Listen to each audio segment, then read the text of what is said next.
Hi there, I'm Mike from the Oshkosh Public Library, here to delve into some more hidden in plain sight collections in our series Archive Dives. I'm flying solo today, so no Sandy, so I guess I will just have to act amazed and surprised and filled with wonder.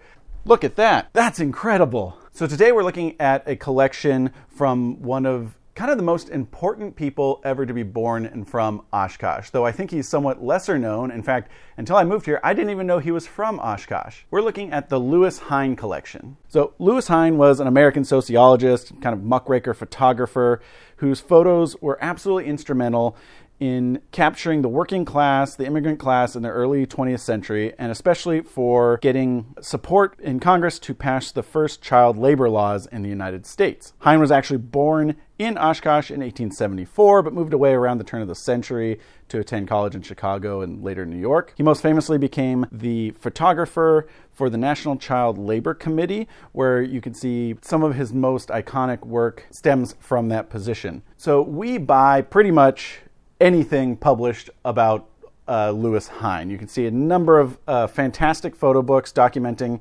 his works. Probably his most famous and iconic works are images of children at work. Fantastic pictures of, again, children, many of them immigrants, at work in dangerous conditions or on the streets, generally in big cities all across the country. Like I said, if you've ever taken a class on American history and the Industrial Revolution and early 20th century history, you've definitely seen some of his photos. His other most iconic photos are of like kind of working class. Specifically, he was commissioned to document the building of the Empire State Building, which you can see in this book, Empire State Building by Lewis Hine. Here in this one, again, you see, again, very much a focus on the working class in very dangerous conditions, just sitting on girders, dozens of stories above New York City. OSHA wasn't a thing back then, so no, safety cables or anything like that. Just men sitting down, welding and building this building with very little protection. Iconic and permanently preserved in the Oshkosh Public Library's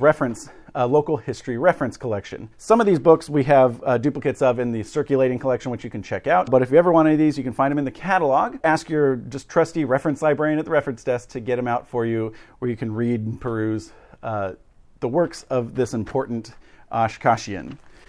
Sadly, Hine died in 1940, pretty much penniless and poor, and pretty much unappreciated at the time of his death. But we're working here to preserve his memory through this collection.